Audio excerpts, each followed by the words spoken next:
Hey, what's up, everybody? True Boxing here, and thank you for coming back to Get Hit with the Truth. This is today doing a recap of the Gervonta Davis versus Isaac Cruz Showtime pay-per-view recap. So I'm going to do the whole undercard to start. We're going to start with Eduardo Ramirez against Miguel Marriaga in a featherweight contest. This is an exciting featherweight bout right here, and I got to hand it to the PBC. They put together a very good undercard in a short amount of time, and I was very impressed with that. But Eduardo Ramirez, coming off of, he's been successful, won three in a row, was looking for four since his loss to Claudio Marrero a couple years back, and he had the big win over Miguel Flores last year that really put him on the map and made him a top 10-ish type guy. And then, he gets Miguel Marriaga, a former four-time world title challenger. And, this is a great test for him to prove if he's a top 10 guy. Joet Gonzalez last year beat Miguel Marriaga, and Eduardo Ramirez needed to do the same to prove that he was on a top 10 type level. And he's close to a world title shot, Eduardo Ramirez is. He's very close to that. He went out there and he outworked Marriaga, but it was a fun, action-packed fight. Marriaga, the ultimate gatekeeper at featherweight, still. But, again, nothing to hang his head about. He fought hard, but Eduardo Ramirez was just too much. Clean 10-round decision for Ramirez as he stays on path towards a possible title shot. And you never know, he might get it. And they might order Ramirez in Magsayo or Ray Vargas because Gary Russell's not fighting anybody. Or Eduardo Ramirez because Gary Russell's with the PBC. They might give Gary Russell, a tune-up bout before he's got to make a mandatory. You never know. So a win here was big for Ramirez. It keeps him in the mix. Good, solid performance.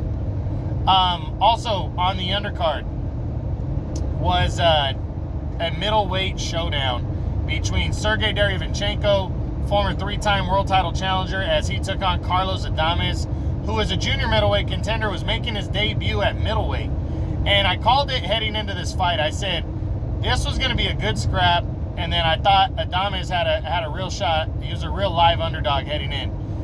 And the winner really gets an opportunity at Jaime Munguia next, with the winner of that fight to fight Charlo for the title.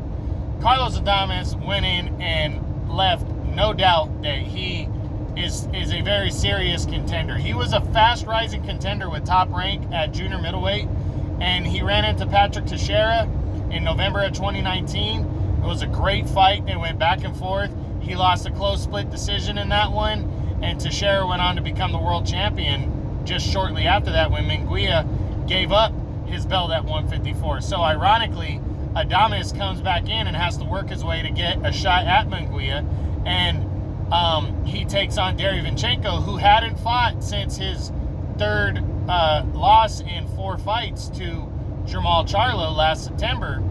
So heading in after a 15-month layoff, I was like, wow, that's a tough opponent in Carlos Adames, and he showed why. He outworked Derevyanchenko, and it was a close fight, but he did well enough in the first half of the fight especially, and held on and got a hard-fought 10-round majority decision in this one as he pushes forward as now a middleweight contender and a likely shot against Jaime Munguia. He definitely has thrown himself into the top 10 at middleweight, so a big-time win for Carlos Adames.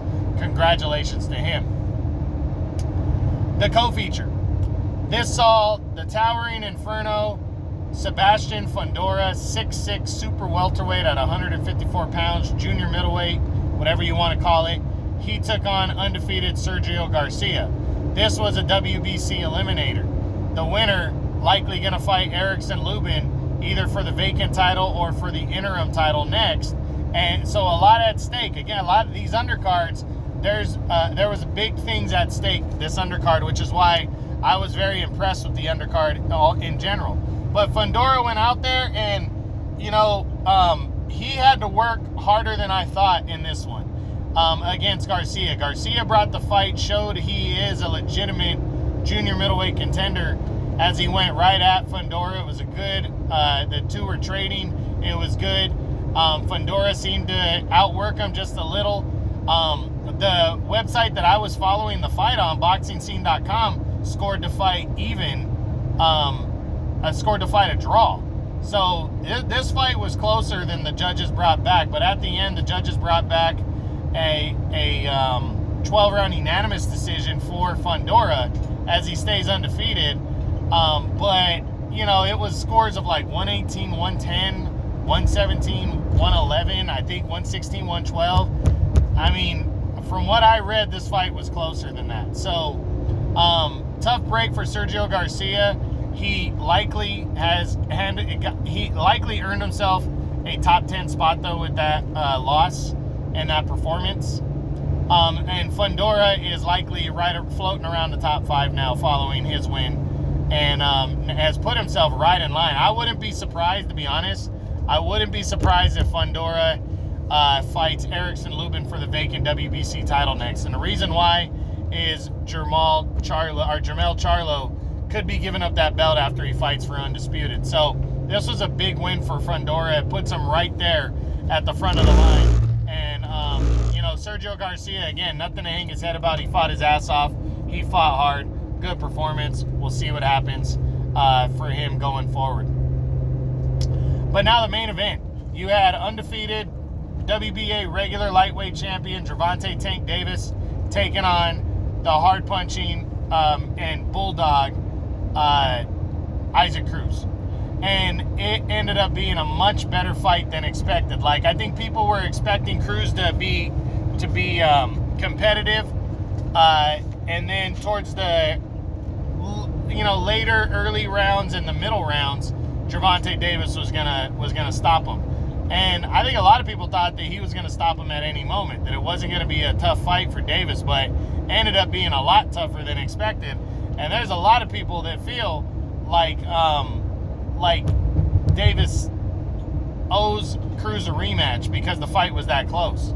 So I personally didn't see the fight. I saw the highlights, but Isaac Cruz really brought the fight to Gervonta Davis in this one.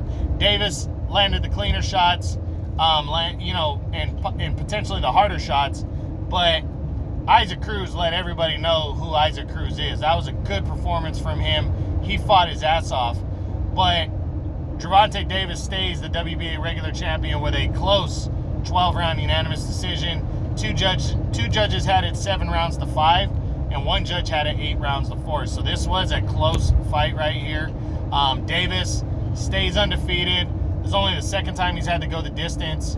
And he also, like I said, held on to his WBA regular title, which could end up, now he's actually has to make a choice. Davis does. He has to choose if he's staying at 135 or if he's going to move back up to 140, because he has the regular belts at both 135 and 140, and then the WBA will order a mandatory championship fight with whoever the champion is, which 140 it's Josh Taylor, 135 it's George Kambosos. So we're going to see, there's a lot of things coming up for Tank Davis following this victory as he remains undefeated.